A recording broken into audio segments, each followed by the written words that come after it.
radio network at paranormalking.com.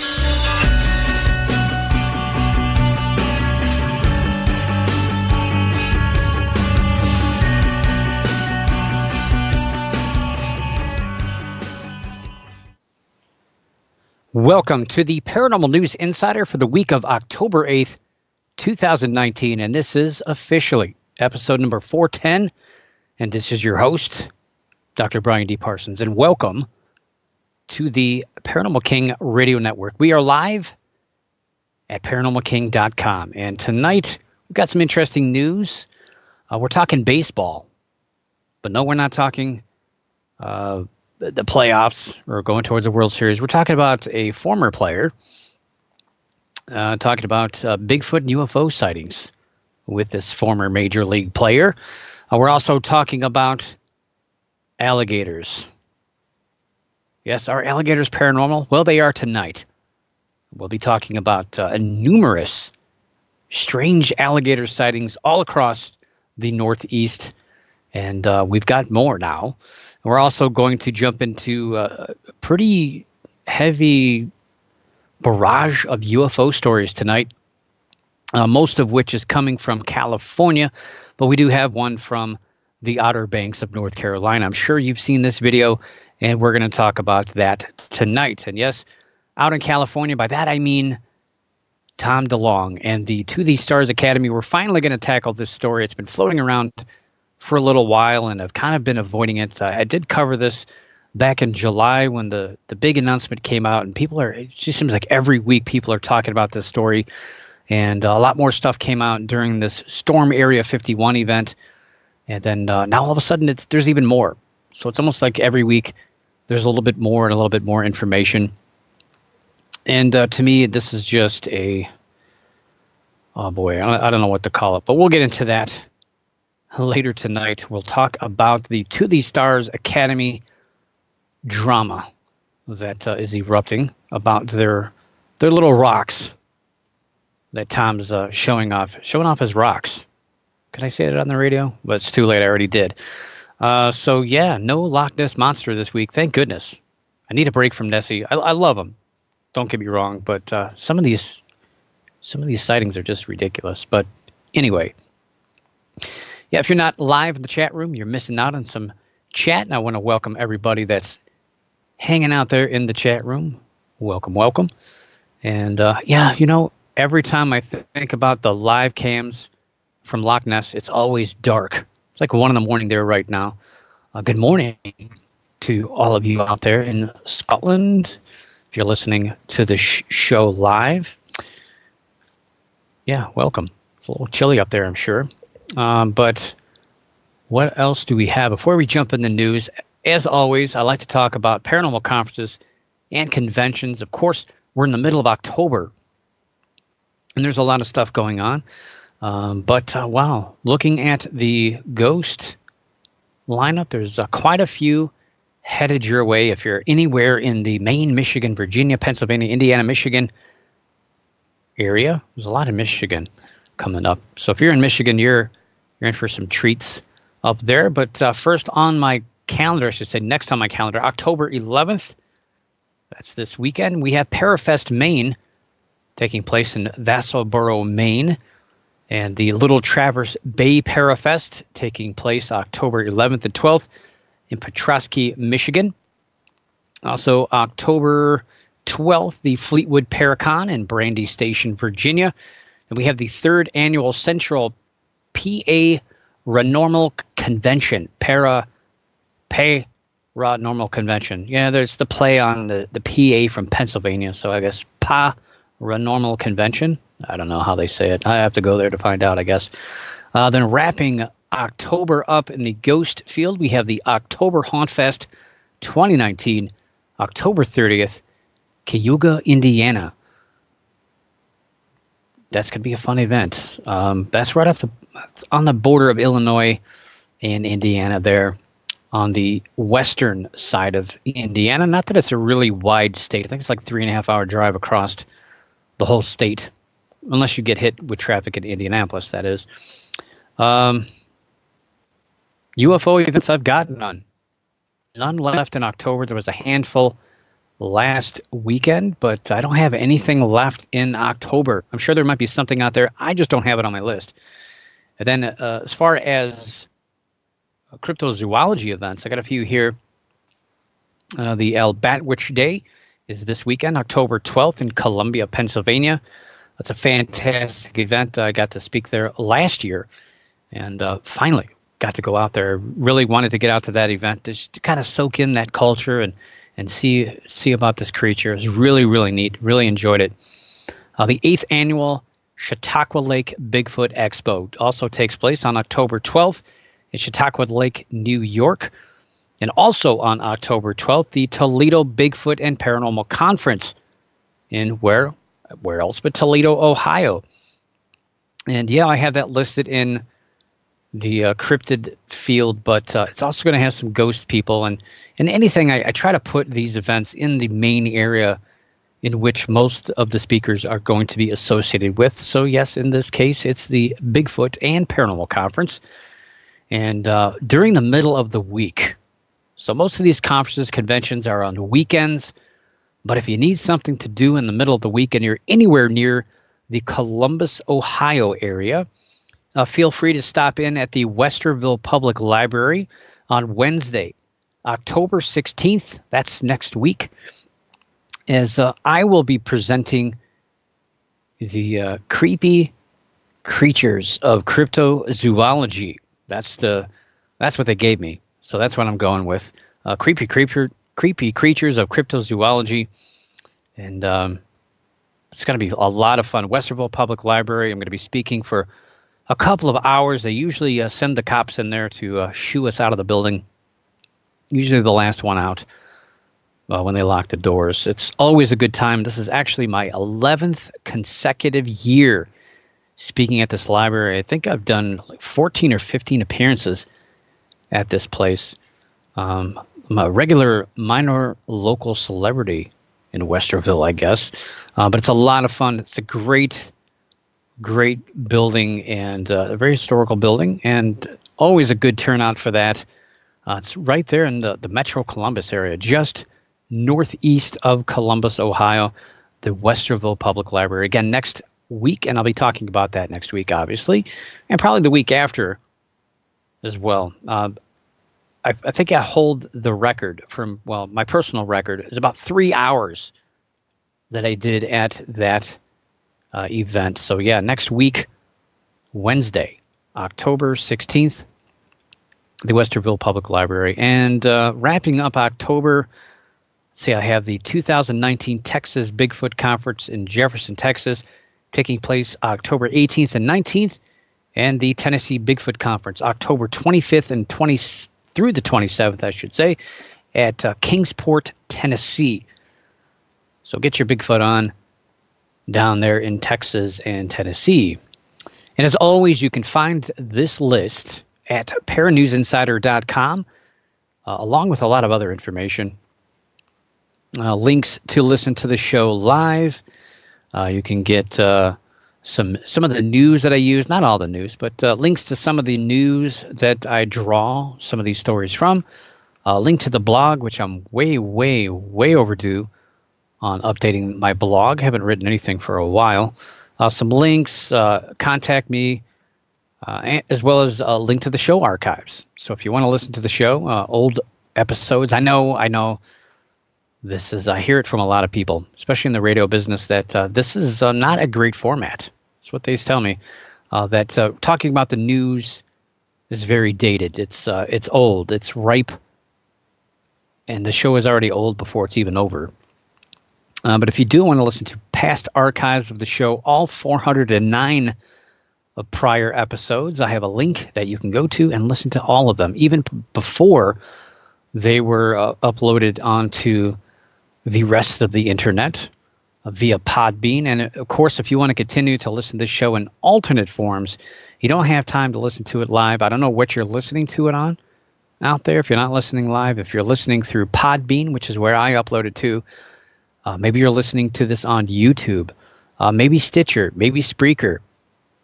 The show is also available on iTunes, iHeartRadio, and probably a lot of other places. I've seen it in a lot of different podcast venues. So hopefully I've got yours out there. I know you all have favorites that you like to listen to. You got your favorite shows. Hopefully this is one of your favorite shows as well. So lots of places, lots of ways to listen to this show.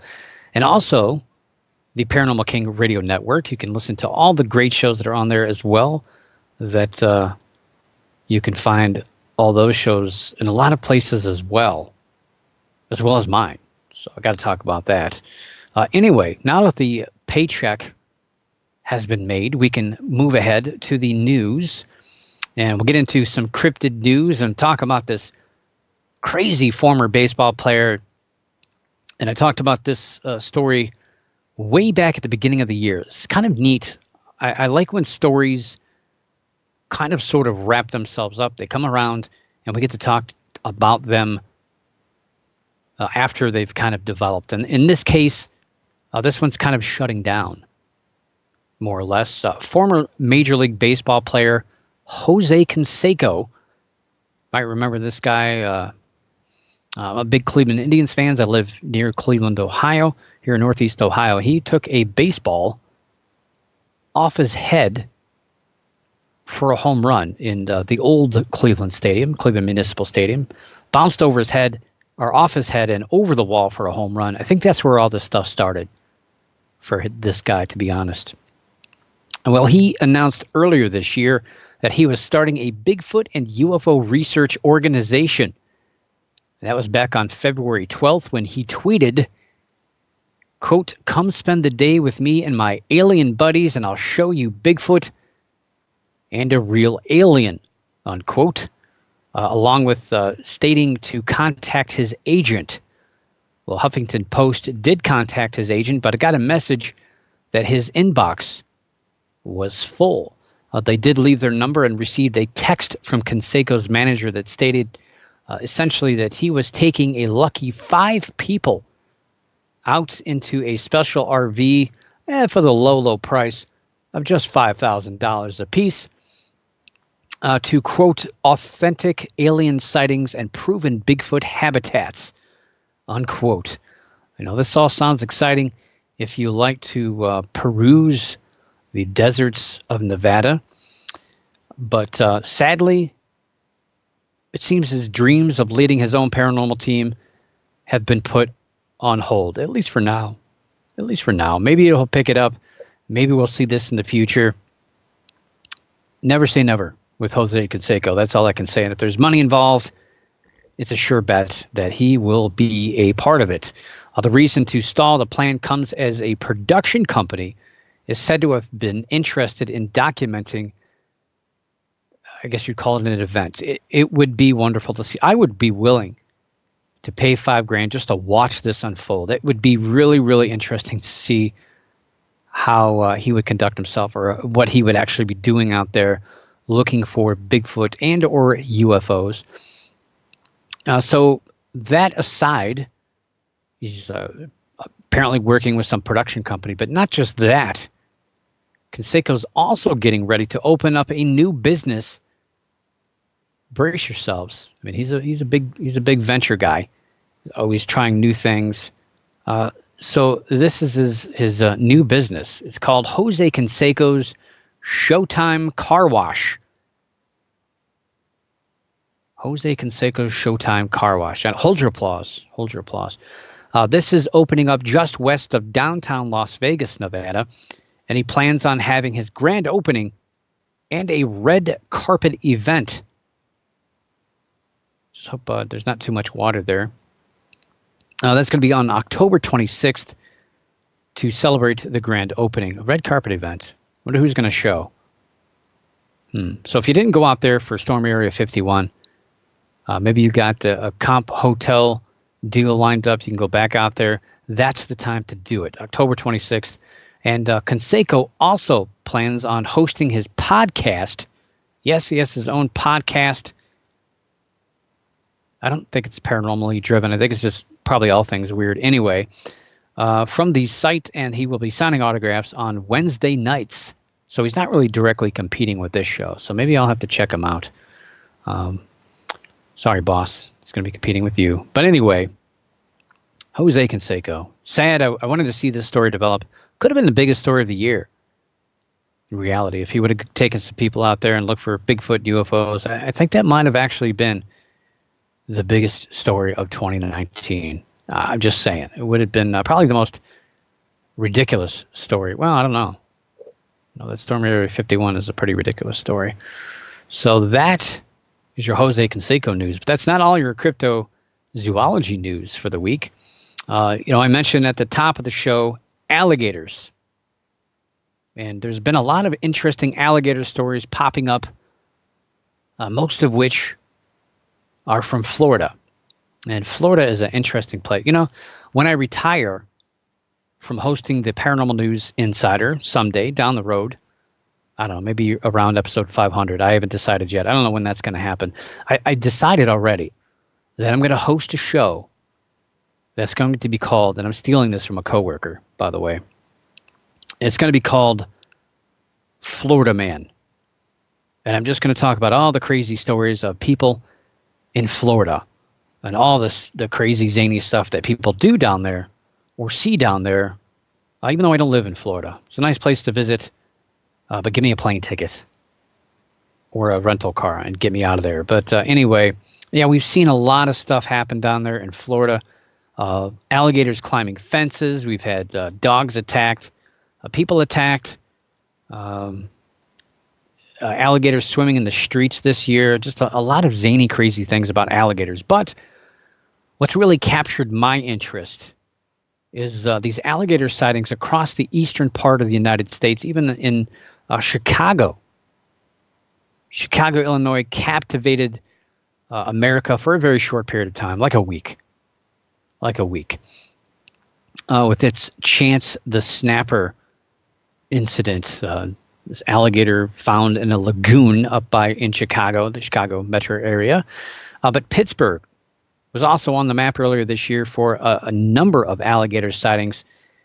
And last week, I talked about how alligators are now naturally moving into the state of Tennessee on their own, bags packed. I don't know if they have alligator bags. Well, we'll just leave that one where it is. There's nothing natural about the reports of alligators in Pittsburgh, Pennsylvania this year, or Chicago. And last week, the 7th such report of an alligator in Pittsburgh has surfaced. George DeSavage was down by the Allegheny River in the Lawrenceville area of Pittsburgh. That's scary. I was on the Allegheny River. Well, not this year, I guess. Last year, I was paddling down the Allegheny River. Wow. Picked the wrong year. Should have went there this year. Who knows what I could have seen. So George DeSavage was down by the Allegheny River with his girlfriend, and they were watching the sunset. I'm sure it was pretty.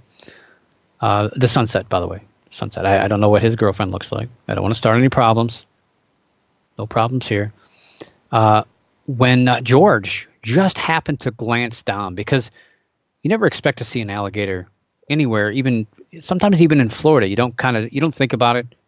It's not the first thing that crosses your mind, unless you're swimming in a swamp. Then that might be the first thing that comes through your mind is an alligator. Heyo. All right, bad joke. Anyway, they were watching the sunset when George just happened to glance down at the rocks nearby and saw a small alligator. Small alligator, not a 9-footer, just a little itty-bitty alligator sitting there on the rocks. Again, not something that you anticipate. But DeSavage stated, quote, "That's when I grabbed it, hoping that it wouldn't run away. What if a little kid was down there or something? They could get hurt." It was calm. It seemed like it was handled by somebody before, because as soon as I grabbed it, it kind of went limp and calm and didn't squirm or try to fight or anything, unquote. Well, DeSavage called police, who took the alligator to an animal rescue facility in Homewood, Pennsylvania. There, the alligator was given the name Gus. Gus. Probably not the manliest name that we've heard this year, but Gus is a cool alligator name, I guess. Melissa Smith, who works at the shelter, said, quote, I think what we are seeing is that there are a lot of reptile shows in the area, and baby alligators are really small and they're really cute. It's a baby reptile. I think people are really not thinking about how big they get and the care that they need, unquote. Well, reptiles such as alligators are actually not illegal to own in Pennsylvania, but it is illegal to dump them like this. And maybe it's time that they do consider putting more legal measures in place before something happens.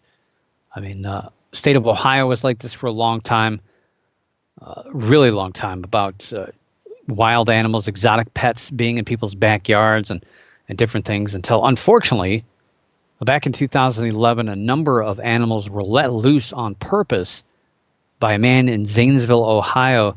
And unfortunately, 54 of these animals were shot and killed. And a very harrowing incident where police were almost attacked by lions, real African lions stalking people. Good thing that they were able to contain that because Zanesville is not too far outside of the Columbus metro area.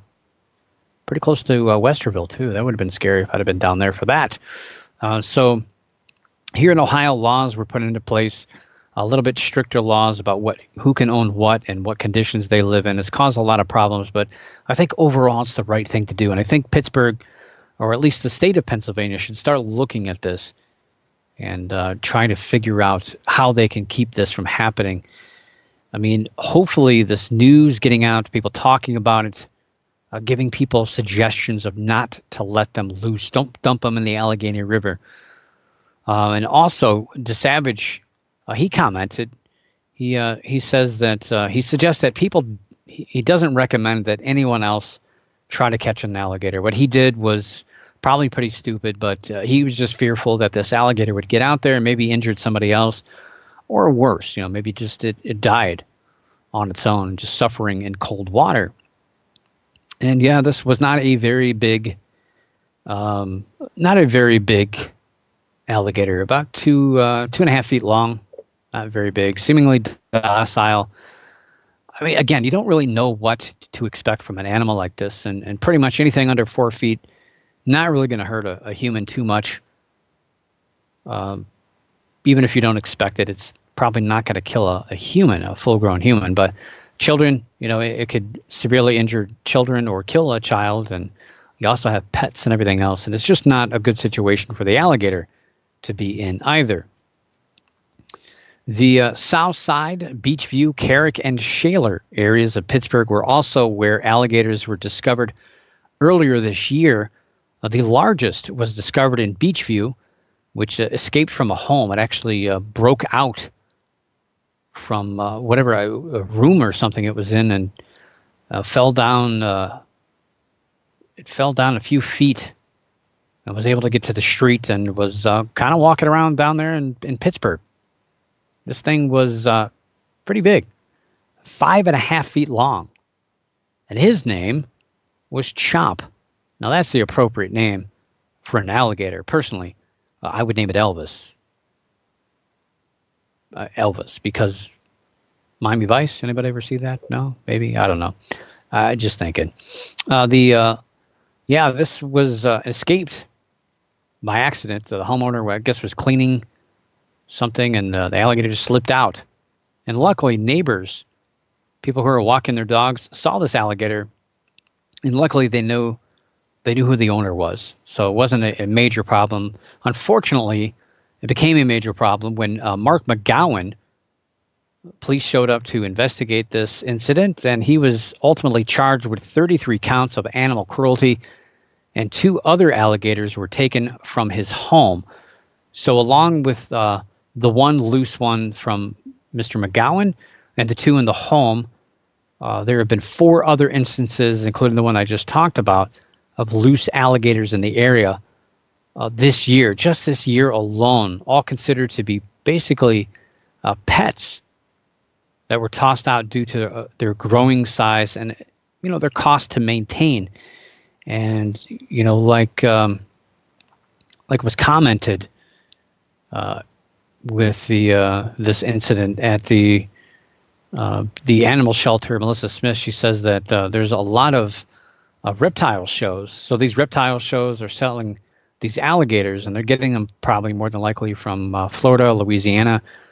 Louisiana has the largest area of alligators. They're probably taking the little babies and bringing them up here and selling them all through the Northeast. Just don't let them loose in the pipes. I don't want to lift up the toilet, see an alligator staring up at me. That would ruin everything for me if I saw that. We used to always hear that alligators in the sewers in New York City, they're coming to take over the world. And don't sit on their toilet seat. Always look down. But gosh, this is getting serious. This is kind of bringing back those childhood memories of thinking that alligators were in the sewers. So yeah, it's kind of a problem. And again, I hope that Pennsylvania reviews this and thinks about how they can keep these wild animals from being sold to kids and to young people or even adults who don't really understand that these little alligators, they're going to grow up. And, I learned from owning a turtle that whatever area you put a reptile in, it's going to grow to that area. So if you kind of put them in a bigger and bigger enclosure, they're going to grow big. But alligators, they'll keep getting big. And even in a small enclosure, the alligator will eventually grow out of it. They're crazy. They do grow. And they're not something that's going to be, you can keep it as tame as you want for a while, but I'm telling you, alligators can turn on people, just like big cats and wolves and coyotes and things like that. They'll turn on a person, and when you least expect it. So, not a good situation. And in a way, it's kind of interesting because alligators were almost, I don't say almost extinct, but they were threatened there for the longest time. And then the government stepped in and said, "Hey, whoa, let's calm down with this, killing alligators for handbags and different things." But they are all over the place. And they're moving. Again, last week we're talking about them being in Tennessee, for crying out loud. They're moving all over the place, and they are just coming out of the woodwork. They're like rabbits. They're water rabbits with big, sharp teeth. You can't really do much with alligators. You can hand feed them, which makes them a little docile. You can try to maintain their diet, but eventually they're going to do what an alligator wants to do, and there's no stopping it. And that's what we're seeing, unfortunately. But we'll see. I would venture to say that those stories about alligators for this year in the Northeast are pretty much over. I mean, the weather is in the 50s now. It's probably, the water is going to start getting colder. So unfortunately, no more wild snake and wild alligator stories here in the Northeast. And hopefully that's the last one. But we shall see. And now let's get into our spaceships and go off and search for some UFOs with UFO news tonight. And the story here has been pretty controversial, and any UFO video is generally controversial, and we get a lot that pop up. Some pop up are, how can I put it eloquently, complete garbage. People will put these things together. They'll take vacation videos and or NASA footage and swear they see something and sell it to the highest bidder and pass it off as a legitimate news story. They'll write a blog about it. They'll do a YouTube thing about it. And I tried to anymore, unless it gets out of the news other than the British tabloids and becomes something big, I don't really talk about them anymore because I don't want to fan the flames of hoaxes and people trying to get money from the paranormal by these fake stories. But stories like this that hit the mainstream, this was kind of a big deal. When I saw this video, I instantly knew what this was. There was no question to me what this person was looking at. But people are swearing up and down this is a genuine UFO video. They're really persuaded that this is, in fact, the real deal. So a video showing lights in the sky off the coast of North Carolina is still stirring a little discussion and a lot of debate. The video was uploaded to YouTube back on September 28th by William Guy, which he filmed while he was on a ferry near the Outer Banks, which is in North Carolina, which is weird. I've heard the term Outer Banks every day for the last week by random conversations. I don't know. It's just kind of weird. The 30-second video opens with William narrating, showing a nice, beautiful landscape of the sun setting. A nice sunset sky. He pans around while he appears to be out in the open water filming this. And then he states he's out in the middle of the ocean, which isn't true. And then we see multiple lights hanging in the sky. And then we realize that he was zooming in a little bit. Then the zoom pulls back. The video gets kind of out of focus with the lights.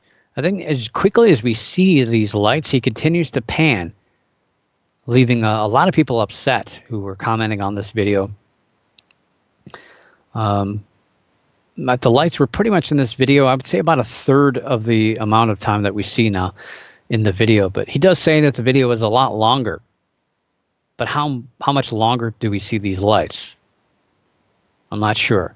Hopefully he'll release the whole thing. But I think if he does, I think there'll be some hints as to what this really was.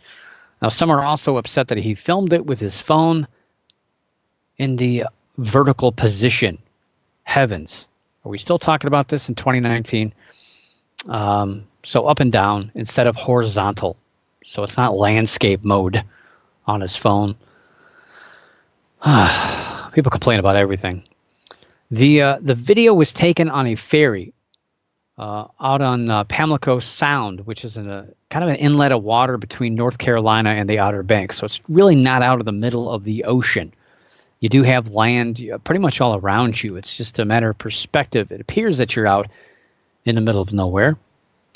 But he's not from the area. He's not from the area. He's from Indiana. So I'll give him that much. The ferry was headed back to the mainland from Ocracoke Island on the Outer Banks. And Ocracoke is famous for being the closest landmass to where Blackbeard the pirate was killed. And the popular belief is that he swam around the ship 3 times with his head cut off. It's pretty cool, but probably didn't happen that way. So Guy is from Indiana and was out on the island to help repair damage from Hurricane Dorian. And many have offered their own guesses as to what could potentially explain the 14 lights in the sky. I counted them myself. But everyone's an expert, especially everybody on commenting on YouTube is an automatic videographer expert. Everybody knows everything about it. So, yeah. I do have some clips, or I should say freezes of those videos that I want to show you. So if you've not seen this, I'll throw in an image of this from the video. You should kind of get an idea if you've not seen this. I'm sure you have. So there's a still picture of the ocean, the part of the sunset sky, and you see these 14 lights. Is it 14, right? 1, 2, 3, 4, 5, 6, 7. Yeah, 14. That's what I counted again. So 14 lights in the sky. Now, again, everyone's an expert. So everyone comments and says, oh, this is clearly this, or it's clearly that. This has to be this, or I know it's that. Everyone says the same thing. So we've had explanations from everything from sky lanterns to balloons reflecting light because the sun's setting. So a balloon is going to reflect sunlight. Okay. Drones with lights, because everyone's got 14 drones with very heavy lights on it. And the most crazy explanation of all is that these are military flares. Actually, it's not that crazy because it's kind of really probably more than likely what it is. As of yet, I've not seen anything to do with the military stepping forward with admittance that they were conducting exercises out there near the Atlantic or at the Sound. But that explanation to me seems the most plausible. And in the comments of YouTube, of his video, William states that the lights started to slowly go out one by one as he was watching them. That anybody's ever seen flares in the sky, I've had the the opportunity to see flares in different areas, and I knew they were military flares. That's pretty much what happens. They go out one by one. They start to hit that point where they go out one by one. So this could either suggest a flare extinguishing or a headlight turning away from the viewer, such as an airplane. And I've observed this a lot living near Cleveland, Ohio, again. Out on Lake Erie, there's a number of videos where a few people supposedly say that there's these UFOs all over the place, but in reality, you're seeing flight traffic, airliners 30, 60, 90 miles away turning. And when they turn, the light goes out because you're not seeing the light from straight ahead anymore. It's pretty simple explanation. I've witnessed this myself a number of times over the years living in this area my whole entire life. But I would say flares extinguishing is probably the most likely explanation since there's so many lights, especially in the way they're distributed. If you've ever seen these yourself, go on YouTube. Look up military flares, and you'll see it. Many UFO and tabloid media sites, well, they're calling this an excellent UFO video, and technically they're right. These are UFOs since they're unidentified flying objects. Maybe not flying, but they're up there in the air.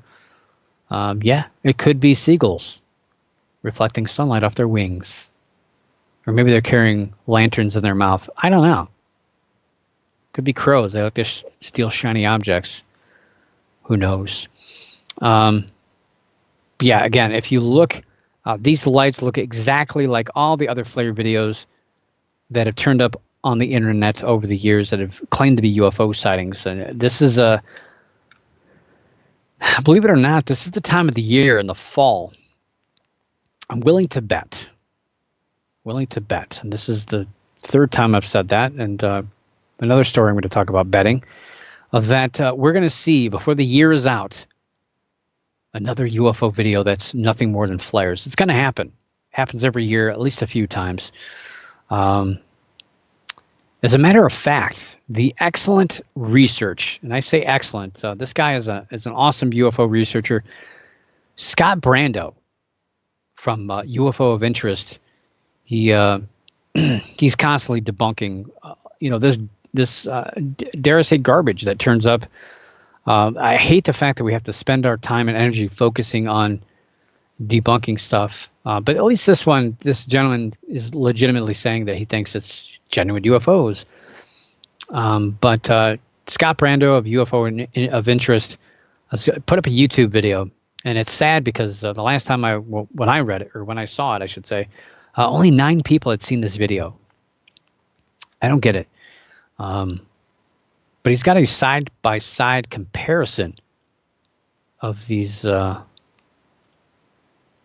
flare video, a number of flare videos actually, and I got one. I captured one there, so you can take a look at that. So see a side-by-side of the Ocracoke UFO video and a still image of one from dropped by the Royal Canadian Air Force over Lake Ontario back on May 23rd of 2017. They look pretty similar. Lights in the sky, white dots spread out in uneven fashion, some stacked on top of each other, running horizontally. It looks pretty close, and he's got a number of other things that pop in that he shows, and they all pretty much look the same. So I'm willing to bet, again, that this is nothing more than military flares being dropped. Yeah, so there's that. And we'll see how that continues. We'll see how that continues with the news, and if it's going to continue to brew and fester. I mean, geez, they got nothing else to talk about right now, I guess. Well, except for what we're going to talk about next here. Can't believe I just Forrest Gumped that. That's that. That's all I got to say about that. Well, I got more to say about that, but we'll get into it. Hopefully, this story will be put to rest. But you never know. If that people continue to talk about this, it continues to float around the internet until the next UFO video. We'll see what happens. But let's turn our attention fine, Tom. I'll give you the attention you want, not that you deserve. But Tom DeLonge and the To These Stars Academy. I've been putting this story off for a few weeks now, not really wanting to get into this, but it's hard to ignore. This has been popping up on my news feed for a few weeks. Like I said, probably all the way back before the Storm Area 51 event in September. They kind of use that as a catalyst. But it's been almost every week that something has been coming out about these rocks or these materials that they have, these metamaterials. And this story kind of came to a headway, and this is kind of when I ignored it. It was back at the end of July. After that, I just really and truly, honestly ignored it. I don't want to talk about it. But Tom DeLonge, in case you didn't know, he's a former musician from the Blink-182 group. He was not on the new album. It's not on the new album. Blink-182 runs the TTSA, which stands for To These Stars Academy. Again, it's been on the news off and on for months about this mysterious object, this mysterious rock that they've come into possession of. And if you remember, like I said, at the end of July, I reported on this story where DeLonge shared photographs of this purported metamaterials on social media that is said to come from advanced technology. The TTSA Chief Operating Officer and former head of advanced systems at Lockheed Martin's Skunk Works, Steve Justice, says about this project, he says, quote, "The structure and composition of these materials are not from any known existing military or commercial application," unquote.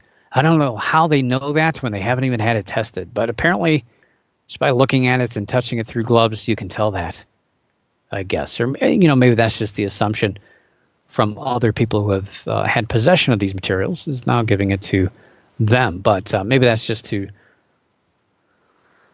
fan the flames of attention, I think. That's my thought process here. But however, sharp-eyed observers, such as the Black Vault, pointed out that one of the photographs that was used in, I guess, the materials to promote this on social media, one of the photographs of this meta material was actually lifted. It was, detail of this rock. It was actually lifted straight out of Shutterstock. Straight out of Shutterstock. And I have the proof.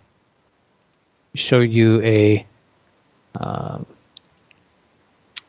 comparison to kind of put this together with all the posts that were made. So on the left, if you're in the chat room, you can see this. If not,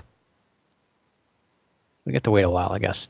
But I'll try to get this stuff. Maybe I'll blog about it. I really need to do that pretty soon. So you can see on the left there, this is the Black Vault and their tweet, copying the To the Stars Academy thing. And they also say,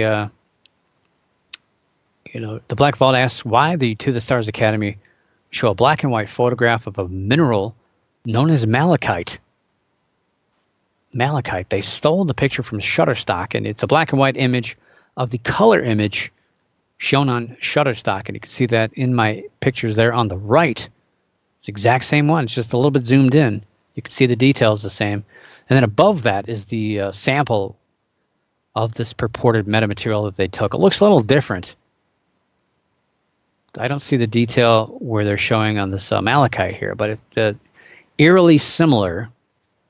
We'll talk about why that's not a good thing here in a second. The image, again, was a close-up of the known mineral malachite. Why would you do that? Why would you use this photo when one could easily figure it out, easily trace it back to a known source? That's what we do. You post a picture of something on the internet, researchers like myself will find it. There's a lot of ways, a couple of simple ways to find images. I mean, geez, 10i is a start. There's a lot of other ways to find things. And it's weird too that the Black Vault did a great job of bringing this up and talking about this and finding this and posting this, but no one's really talked about it since. I found that troubling. That's to me is a crack in the validity of this story right there. If they're stealing stuff from Shutterstock to talk about their finds. So the story is still developing about these materials and how they will be analyzed. So this is the big focus right now with a lot of people. This analysis has basically become a sideshow called Adam. Why Adam? Well, it's the Adam Research Project is what it's officially being known, this analysis of this materials, and that's where Adam comes from. No, he's not a researcher, he's not a scientist. Adam is just an acronym. And Adam stands for Acquisition and Data Analysis of Materials. It's called smoke and mirrors, folks. It's what you do to draw attention away from one thing, get you to focus on something else. Never mind the man behind the curtain. So this, according to their July 25th press release, is, quote, an academic research program focused on the exploration of exotic materials for technological innovation, unquote. Well, that's fancy speak for saying that after a long period of time, it will eventually be analyzed by somebody who will find it's mostly metals that are known with some trace amounts of some strange things that we just don't know exactly what it is. But not a makeup of any known object. That's drawn out, of course, to say that a lot of people are going to think that that means it's alien. But in reality, it'll just mean that the test will be inconclusive, that they can't figure out exactly what the trace things are, because it's going to be such trace because of the way what this really is. This is, we'll talk about what it probably is here in a second. Many people are excited about the talk of these materials being peer-reviewed by scientists. Whenever you hear the term peer-reviewed, everyone thinks that that means it's going to be proven. But I have a feeling it's not going to quite be as cut and dry as that. It's not going to be a groundbreaking event. We're not going to get any true answers ever. And some interesting work has been done behind the scenes about these materials, and this has kind of surfaced in some stories within the last couple of days. And you can look at the filings with the Securities and Exchange Commission that where they post information about their company and different financial things. You can go on there and see how much money they lost this year too. It's pretty interesting to read all their financials. I got a little carried away with reading all that today and yesterday. But the Securities and Exchange Commission details, they reveal some of the information about these purchased metals. And Section 3.04 states, I'll read it for you right here. It says, the quote, the purchased assets are in good condition. The metal pieces included in the purchased assets are a 1.75 inch by 1.25 inch by 0.25 inch piece of micron layered bismuth magnesium zinc metal, 2 6 small pieces of bismuth magnesium zinc metal, easy for me to say, bismuth magnesium zinc metal. Now 3, it says 1 piece of aluminum that TTSA physicist Hal Puthoff already has in his possession and currently on loan from a seller, and 4 1 round black and silver metal flake that physicist Puthoff already has in his possession. They repeated that for some reason on the official document. And currently on loan from seller, and 4 1 round black and silver metal flake. The binder archive and documentation includes all records, documents, correspondence, analysis, tests, and test results relating to our or regarding the metal pieces, unquote. That's a mouthful on this page here. Anyway, the other interesting piece about these metals is that Tom DeLonge sold them to the TTSA for $35,000. A handful of rocks, $35,000. Yikes. Tracing some of these materials back, which some people have already done. They've done a little bit of legwork on these. Now, they can find that these, this is weird. This is like a story wrapped into a story, into an enigma and all those other things. This is weird. So this material, one of these materials of all these little chunks of stuff, might in fact be traced back to the late Art Bell. Yes, Art Bell, the coast-to-coast host with the most. Bell received medals from an anonymous source many years ago, and Bell turned these pieces over to UFO researcher Linda Moulton Howe, who is she's been talking about these materials at conferences since at least 2004. You don't have to go too far. You can go on YouTube and you can see her talking about these things. There's pictures of them and everything. So this isn't a mystery. These things have been talked about for quite a while, and now she's given them over. We don't know how much we don't know anything about this. They're really quiet about this. Everyone's being quiet about this. Moulton Howe is asked about this, how much she sold them to, and she's really not talking about it. This is really weird because she usually likes to talk about everything. And I'll leave that right there. So these materials, I mean, what are they going to prove? What's the big deal about this? Is this going to prove that aliens exist? No. Absolutely not. It's got nothing to do with aliens. Really nothing to do with UFOs either. It's just strange things that people found. I mean, people are making a bigger deal about this than what it really is. What I find refreshing is that the fact that within the videos that the TTSA is acting like these are the most important pieces of metal on Earth, safeguarding it, driving it 18 hours across with surprised they didn't have armored plated vehicles and guards and dogs sitting on the box and all this other stuff. But some admissions that these materials might actually not be anything, but I don't know if they're just doing that to going to be building things up. Despite the information about the SEC being public, again, DeLong and others at the To the Stars Academy, as well as Linda Moulton Howe, have not commented on anything to do with these materials. So everyone's being quiet about all this, which is kind of odd for the UFO community. Usually they're talking at least out of one side of the mouth, if not both. There's a lot of doubt about these so-called metamaterials, and even UFO true believers are wondering if DeLong is being taken for a ride.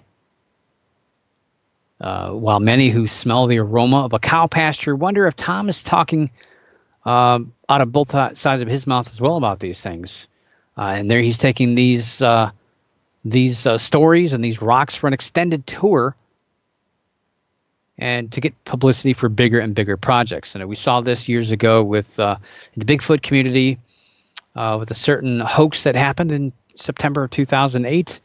I kept throwing the fishing line out there and reeling it back in and throwing it out there and reeling it back and getting people to follow this and kind of get lost in the waves of misinformation. But ultimately, that story and this story too, it's all going to fall apart. We're going to hear the truth, and we're going to see what's really going on, and it's going to be very disappointing, more than likely. I mean, do I hope it's UFO technology? Yeah, that'd be great, but don't hold your breath. Dr. Chris Cogswell, who holds a PhD in chemical engineering and hosts the Mad Scientist podcast, recently commented to Motherboard at Vice.com that, quote, I'd say the chances of it being important scientifically are extremely slim. On top of that, it may not be much more than a piece of slag from an industrial process. For instance, it is suggested this may be from the Betterton-Kroll process, unquote. And if you're not a chemistry major, which I'm not either, I had to look this up, the Betterton-Kroll process is essentially an industrial process to which bismuth is removed from lead. And that might be what we're seeing here. We might just be seeing the leftover bismuth from a slag. It's a piece of slag from this chemical process, or this industrial process. This would explain why they listed the materials as bismuth. If it was already tested, well, that's what it's going to come up with. That's probably a safe bet. But if I were a betting man, which I'm really not too much of a betting man, but anyway, let's say I was, I would say that they won't find out anything about the composition of these materials until they have squeezed clean their use or something else pops up that they can fill the void to bring the To the Stars Academy some attention. Yeah, I'm being a little harsh here, but I'm just keeping it real. I mean, this is, I'm sure Tom DeLonge has good intentions and he's trying to force the government to give up any secrets, but, we've seen transparency like we've never seen before this year. So I don't know what the push is anymore. What are we going to get? What are we going to get? But if you're fooling the public, unfortunately, the way the UFO field works, cryptozoology and everybody else, fool us once, shame on you, fool us again. But we'll still be reading your blog and paying tickets to hear you speak. So fool us again. That's what I see. But you got to call it where you see it. And now, one of the latest pieces of this just popping up in the last couple of days as well is there's also the news that the government might have something to do with these materials. Luis Elizondo made a comment during Tucker Carlson tonight on Fox News, the most valuable resource of news information in the world, right? That the materials came, quote, from various sources, both private and governmental, unquote. That's what he said. It's not what I said. But I mean, I don't know. Governmental. It doesn't really mean anything. I think it's just there to stir some controversy. Of course, a lot of people wrote blog posts about this, about him saying that it was governmental. I'm sure in time we'll find out what that means, but let's not get carried away. I think some people are thinking that this means that someone in the U.S. government turned over pieces of classified reverse engineered UFOs, but I'm willing to bet that's not the case, even though I'm not a betting man. I would bet on that. That the story is a little bit more fiction than fact. And I don't know. Do people still use pet rocks? Was that in the 70s? I think that was in the 70s. People had pet rocks. What a great money-making scheme. I wonder where that guy's at. Well, he's probably dead. But what a lot of money you made from rocks. Well, I guess we're seeing the same thing right now with the Tom DeLonge. Made a lot of money from rocks. Sheesh. $35,000 for a bag of rocks. I'm in the wrong business. Wow. Paranormal police? I don't know about that, but give me a badge. I'll do the job. Yep. Nick Pope. Well, he's... we could sure use Nick Pope right now with this story. But this story is not going to go away anytime soon. Tom DeLonge, the To the Stars Academy, and their bag of rocks. We're going to be reading about this for quite a while. It's going to come and go. And like I said, the second that I see something different come out about this group is when I start to wonder what's really going on with these rocks. So I don't know. I don't like to be negative about it. I don't want to be down on what he's doing, but it just seems fishy to me. Again, I'm sure they have good intentions with something with the UFO field. It's kind of turning things over. And I like something fresh and new. I mean, as much as I've always liked MUFON, I think it's really stale. It's time for something new. But I don't think a small group of people withholding information from the masses or trying to fool people with information is anything different than a large group of people doing the same thing. So, I mean, I don't know. I hate to be judgmental on it, but I'm just telling you what you're in for. This is what's probably going to happen. And we can all hold our breath as long as we can. But, so the pet rock, I didn't know that, are specific stones from a Rosarito Beach. Is that true? Wow.